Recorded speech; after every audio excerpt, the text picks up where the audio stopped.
राम राम शेतकरी बंधूंनो, मी कराळे DR आणि आपलं कराळे 999 चॅनल मध्ये स्वागत आहे. शेतकरी बंधूंनो, गारठा वाढत आहे, त्याचबरोबर आपल्या राज्यामध्ये उद्याच्या येणाऱ्या 13 तारखेला काही ठिकाणी ढगाळ वातावरण तर काही ठिकाणी मध्यम स्वरूपाचा पाऊस पडण्याची शक्यता आहे. त्यामुळे हा 13 तारखेचा जो पाऊस आहे हा कुठे पडणार आहे त्या संदर्भामध्ये हा संदेश तुमच्यापर्यंत देत आहे. तेव्हा 13 तारखेला सायंकाळी 6च्या नंतर या पावसाला पश्चिम महाराष्ट्राकडून हा सुरुवात होणार आहे. त्यामध्ये सांगली असेल, सातारा असेल या भागामध्ये हलका मध्यम स्वरूपाचा तुरळक प्रमाणामध्ये पाऊस होईल. तसंच समोर अहिल्यानगरचा जो काही परिसर आहे, अहिल्यानगरमध्ये सुद्धा ढगाळ वातावरण राहील व हलका तुरळक मध्यम स्वरूपाचा हा पाऊस अहिल्यानगरला सुद्धा होणार आहे. त्यानंतर या पावसाची मात्र तीव्रता थोडीशी चांगल्या प्रमाणामध्ये श्रीरामपूर या भागामध्ये राहणार आहे. श्रीरामपूर असेल, त्याच्यानंतर वैजापूर असेल, या भागामध्ये हा पाऊस जोरदार पडणार आहे. 13 तारखेला रात्री 8 वाजेच्या सुमारास हा पाऊस आपल्याकडे अहिल्यानगर असेल, त्यानंतर श्रीरामपूर असेल व तसंच तिथला राहुरीचा जो काही परिसर असेल त्या परिसरामध्ये सुद्धा हलका आणि मध्यम स्वरूपाचा हा पाऊस होईल.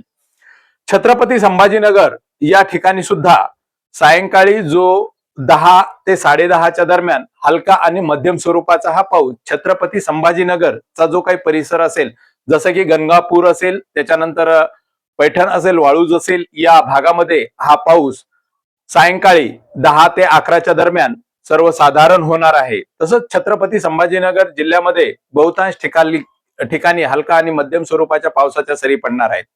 जालना जिल्ह्यामध्ये सुद्धा हा पाऊस थोडासा हलका आणि मध्यम स्वरूपाचा, जालना जिल्हा असेल, परतूर असेल, अंबड असेल, गेवराई असेल, या भागामध्ये हलका आणि मध्यम स्वरूपाचा पाऊस संध्याकाळी थोडा हलक्या प्रमाणामध्ये होण्याची दाट शक्यता आहे. तसंच जो काही भोकरदनचा एरिया आहे, भोकरदन असेल, देऊळगाव राजा असेल, देऊळगाव मही असेल, या भागामध्ये सुद्धा हा पाऊस हलका आणि मध्यम तुरळक प्रमाणामध्ये पडणार आहे. तसंच हा पाऊस विदर्भातला जो काही परिसर आहे, म्हणजे की देऊळगाव राजा झालं, देऊळगाव मही झालं, त्यानंतर लोणार आहे, मेहकर आहे, या ठिकाणी हा सर्वसाधारण सायंकाळी 10 ते 11च्या दरम्यान हलका मध्यम स्वरूपाचा पाऊस पडणार आहे.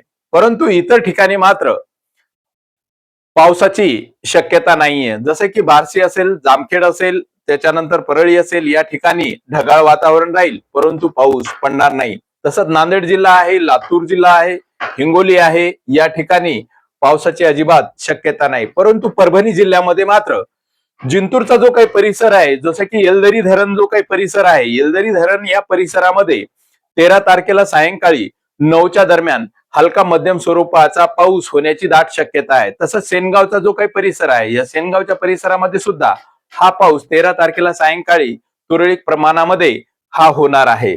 तेव्हा शेतकरी बंधूंनो, हा पाऊस काही भागामध्ये पडेल तर काही भागामध्ये पडणार नाही, आणि जिथे पडणार आहे ते भाग मी तुम्हाला सांगितलेला आहे. तेव्हा हा संदेश इतर शेतकऱ्यांना त्या त्या भागामध्ये होईल तेवढा पोहोचवण्याचा प्रयत्न करा, आणि परत हवामानाचा अचूक अंदाजा देण्यासाठी मी पुढील संदेश तुमच्यापर्यंत लवकरात लवकर देईल.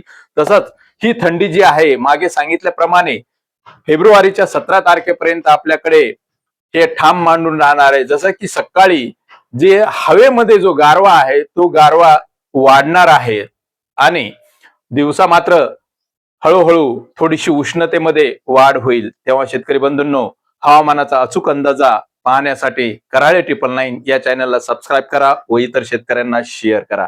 धन्यवाद.